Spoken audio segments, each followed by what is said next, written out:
Chapter 12. Me and Winn-Dixie got to Gertrude's Pet so early for my first day of work that the close sign was still in the window. But when I pushed on the door, it swung open, so we went inside.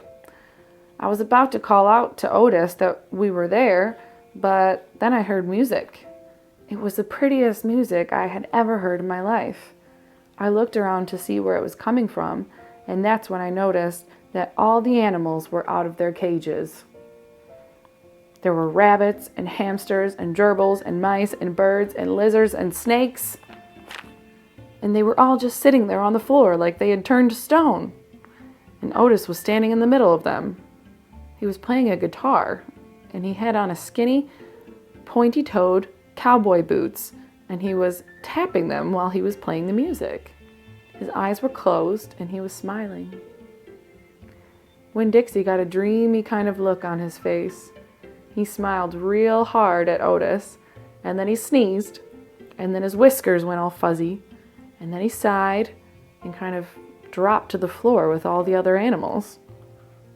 Just then, Gertrude caught sight of Winn-Dixie. "Dog!" she croaked, and flew over and landed on his head. Otis looked up at me. He stopped playing his guitar, and the spell was broken. The rabbits started hopping, and the birds started flying, and the lizards started leaping, and the snakes started slithering, and Winn-Dixie started barking and chasing everything that was moving, and Otis shouted, "Help me!" For what seemed like a long time, me and Otis ran around trying to catch mice and gerbils and hamsters and snakes and lizards. We kept on bumping into each other and tripping over the animals, and Gertrude kept screaming, "Dog! Dog!" Every time I caught something, I put it back in the first cage I saw. I didn't care if it was the right cage or not. I just put it in and slammed the door. And the whole time I was chasing things, I was thinking that Otis must become some kind of snake charmer, the way he could play his guitar and make all the animals turn to stone. And then I thought, this is silly. I shouted over Winn-Dixie barking and Gertrude yelling. I said, "Play some more music, Otis." He looked at me for a minute. Then he started playing his guitar. And in just a few seconds, everything was quiet.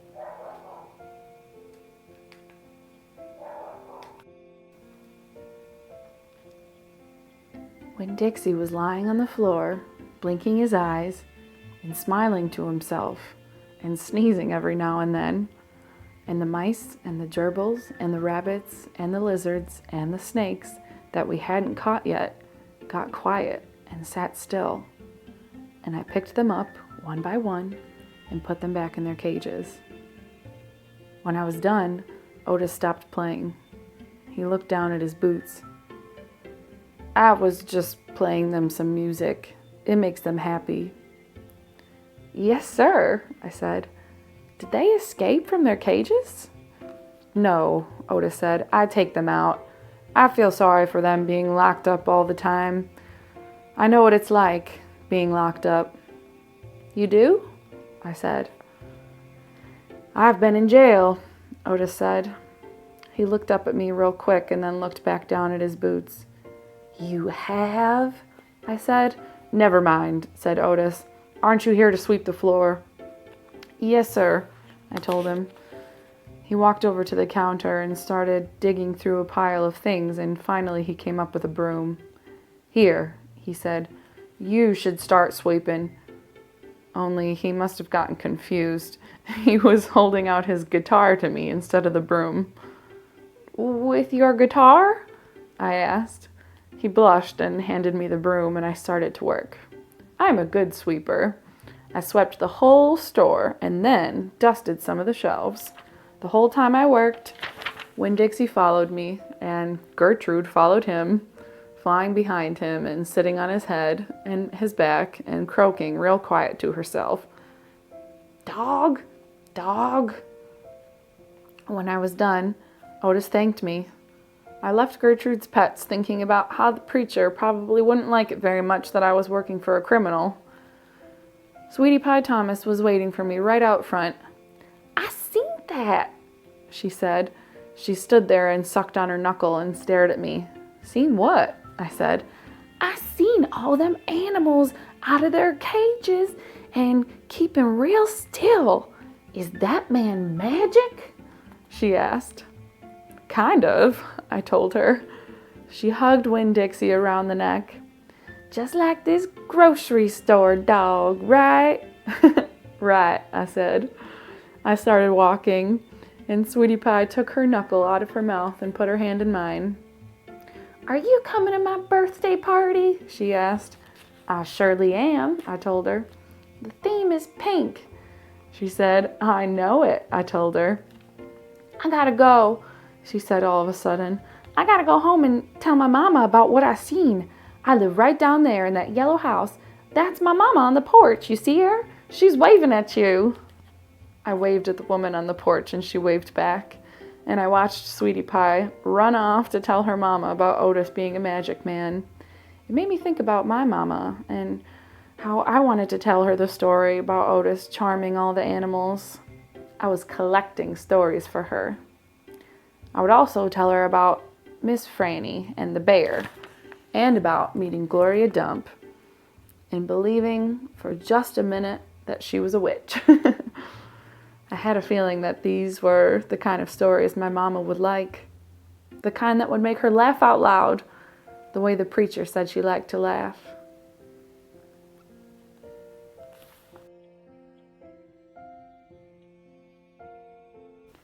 Chapter 13. Me and Winn-Dixie got into a daily routine where we would leave the trailer early in the morning and get down to Gertrude's Pets in time to hear Otis play his guitar music for the animals.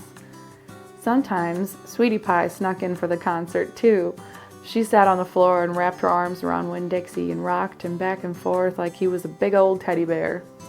And then, when the music was over, she would rock around trying to pick out which pet she wanted. But she always gave up and went home because the only thing she really wanted was a dog like Winn-Dixie. After she was gone, I would sweep and clean up and even arrange some of Otis's shelves because he did not have an eye for arranging things, and I did. And when I was done, Otis would write down my time in a notebook that he had marked on the outside: 1 red leather collar, 1 red leather leash.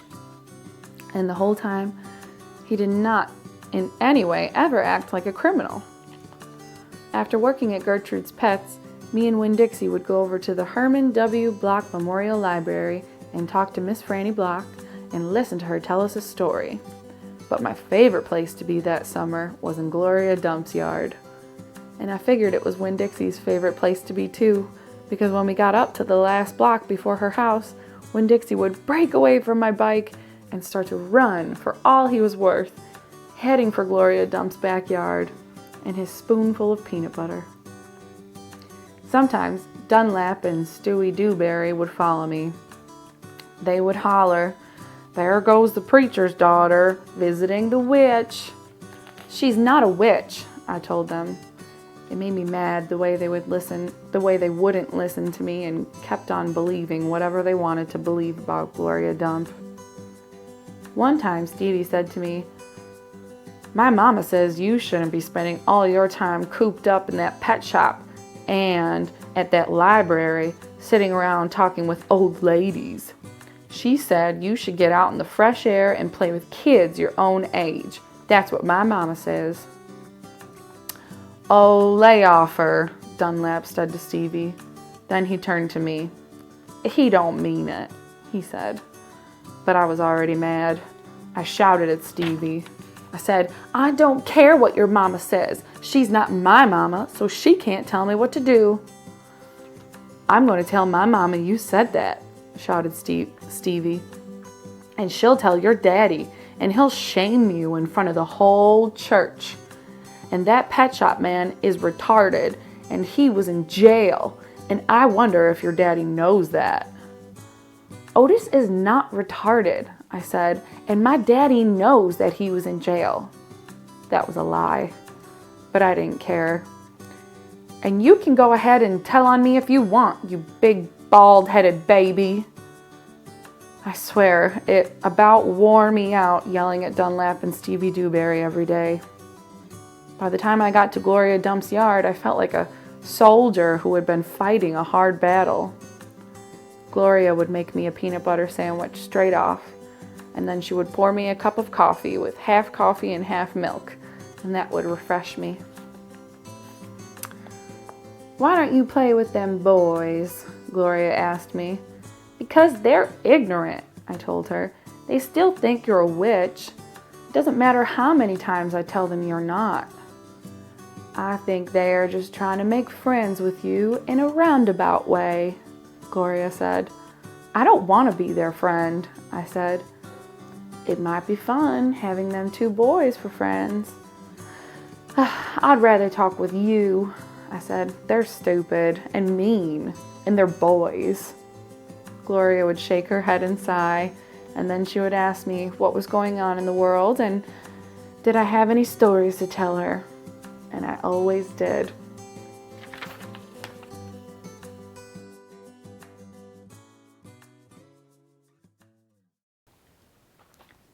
Chapter 14. Sometimes I told Gloria the story Miss Franny Block had just told me, or I imitated Otis tapping his pointy-toed boots and playing for all the animals, and that always made her laugh. And sometimes I made up a story, and Gloria Dump would listen to it all the way through from beginning to end. She told me she used to love to read stories, but she couldn't anymore because her eyes were so bad. "Can't you get some really strong glasses?" I asked her. "Child," she said, "they don't make glasses strong enough for these eyes." One day, when the storytelling was done, I decided to tell Gloria that Otis was a criminal. I thought maybe I should tell an adult about it, and Gloria was the best adult I knew. "Gloria?" I said. "Mm-hmm," she said back. "You know Otis?" "I don't know him, but I know what you tell me about him." "Well, he's a criminal. He's been in jail. Do you think that I should be afraid of him?" "What for?" "I don't know, for doing bad things, I guess. For being in jail." "Child," said Gloria, "let me show you something." She got up out of her chair real slow and took hold of my arm. "Let's the two of us walk all the way to the back of this yard." "Okay," I said. We walked, and Winn-Dixie followed right behind us. It was a huge yard, and I had never been all the way back in it. When we got to a big old tree, we stopped. "Look at this tree," Gloria said. I looked up. There were bottles hanging from just about every branch. There were whiskey bottles and beer bottles and wine bottles, all tied on with string. And some of them were clanking against each other and making a spooky kind of noise. Me and Winn-Dixie stood and stared at the tree, and the hair on top of his head rose up a little bit, and he growled deep in his throat. Gloria Dump pointed her cane at the tree.